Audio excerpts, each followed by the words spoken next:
group, one of our most active caucuses in the Republican side.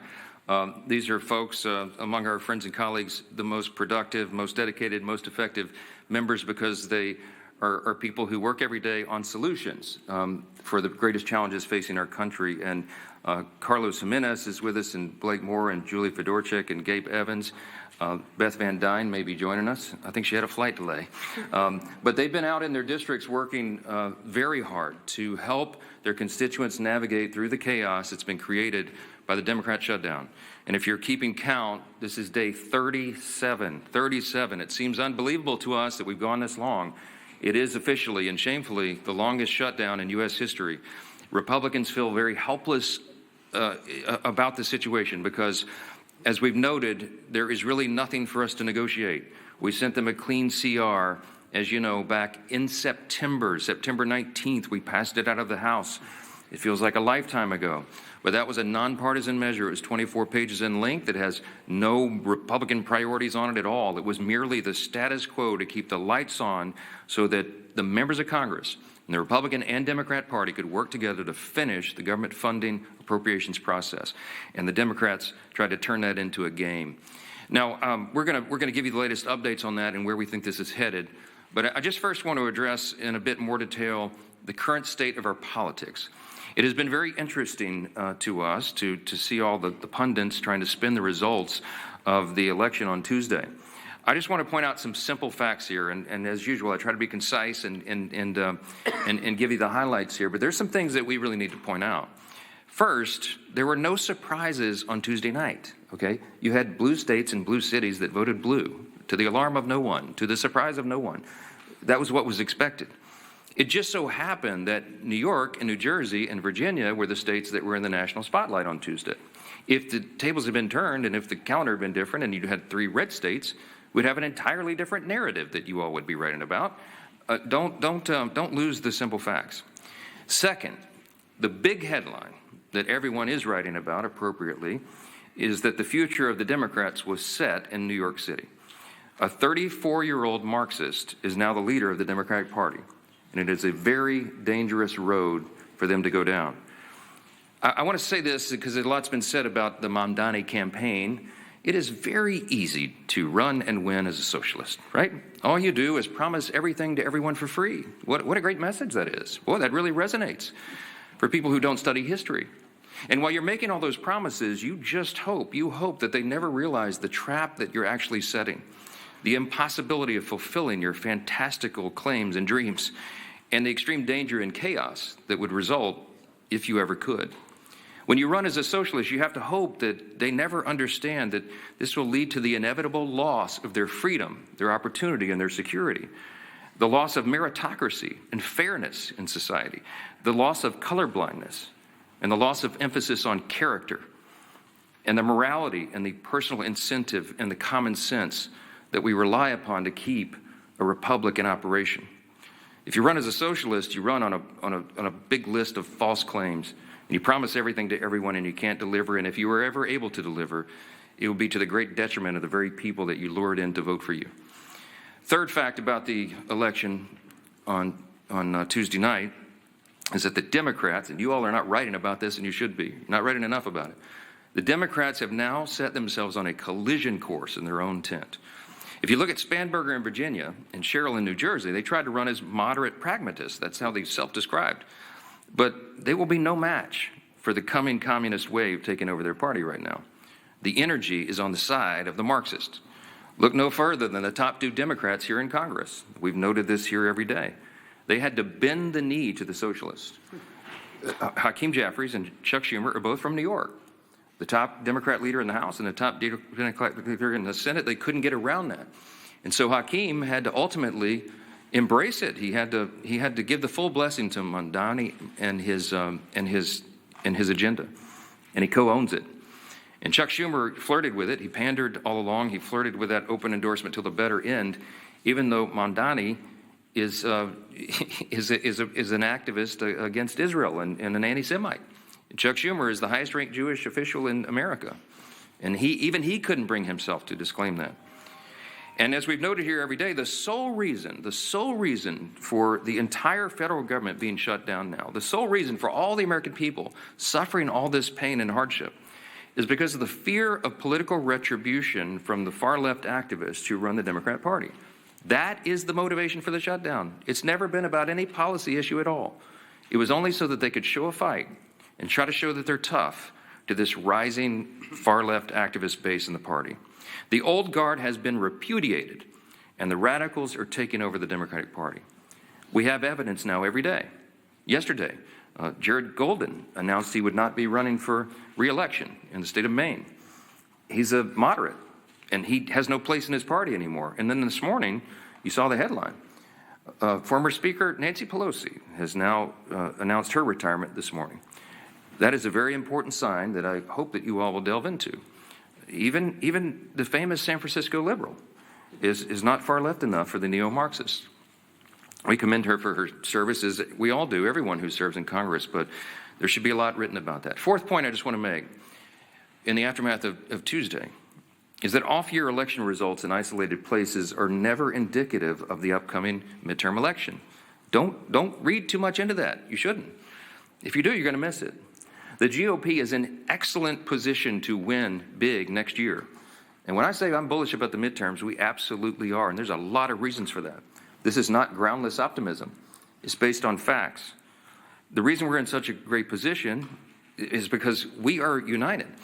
And while the Democrats engage in their emerging civil war, Republicans are going to continue to work and deliver for all the new voters that we brought into the party in last fall in 2024. It was a true demographic shift in that election, as you know. Record number of Hispanic and Latino voters, Black and African American voters, Jewish voters, union workers, urban voters, young people. And while they say that there's this big swell of enthusiasm of young people based on what happened in New York City Tuesday night, I would give to you Exhibit A on our side. Maybe you're not noticing, but the Turning Point events at college campuses all around the country are setting records for attendance. You have hundreds of thousands of new young people weekly coming into the movement that are enthusiastic, young conservatives who are looking for truth, who believe in America's founding principles, and who want to be engaged. And they will be engaged in next year's midterms. The third reason is we got a very favorable map. You shouldn't miss this either. I was very bullish even before the current redistricting battles began. As we sit here today, there are 13 House Democrats sitting in districts that President Trump won. There's another 21 of them in districts he came within 5 points of winning.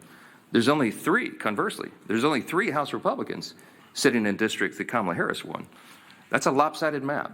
And after redistricting, we think we'll net a few more seats, handful, maybe 6 to 8. We're in very good position to make history and grow this majority.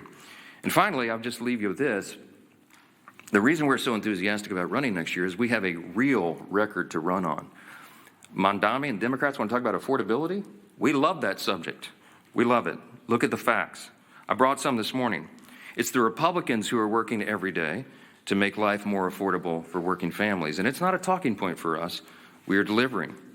After 4 long years of skyrocketing prices under the Biden administration, we had to take over. You don't flip a switch and reverse that overnight. It takes a while to work those policies out of the system and to get the new ones in.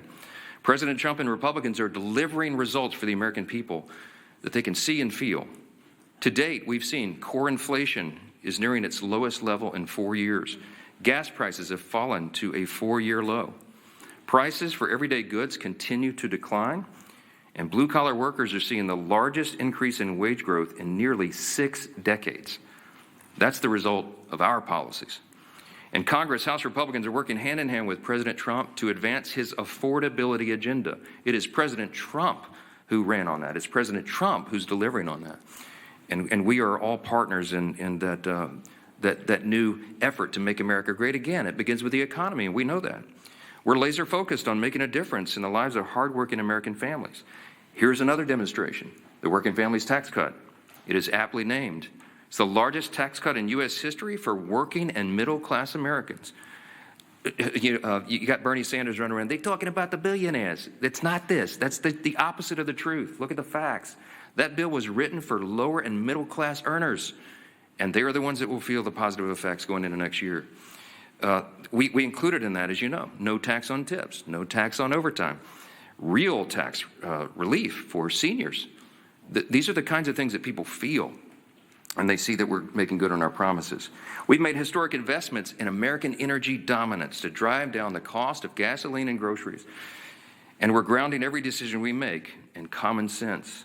That's what we restored. That's what we ran on. That's what we're delivering.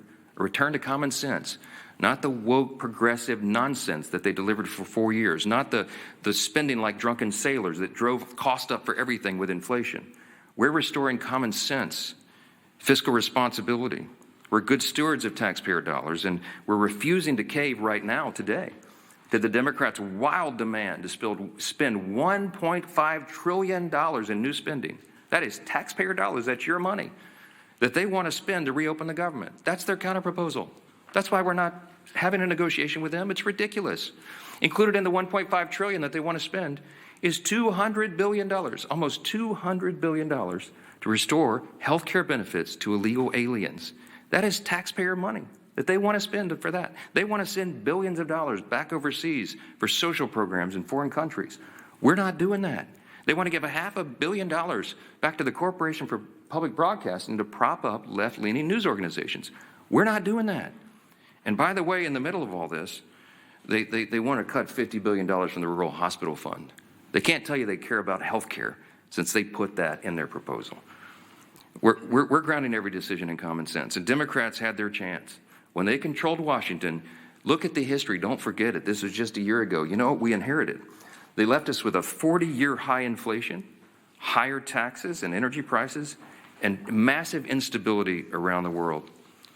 And what did they do in June of this year? This is the most recent history no one can forget. They voted against no tax on tips.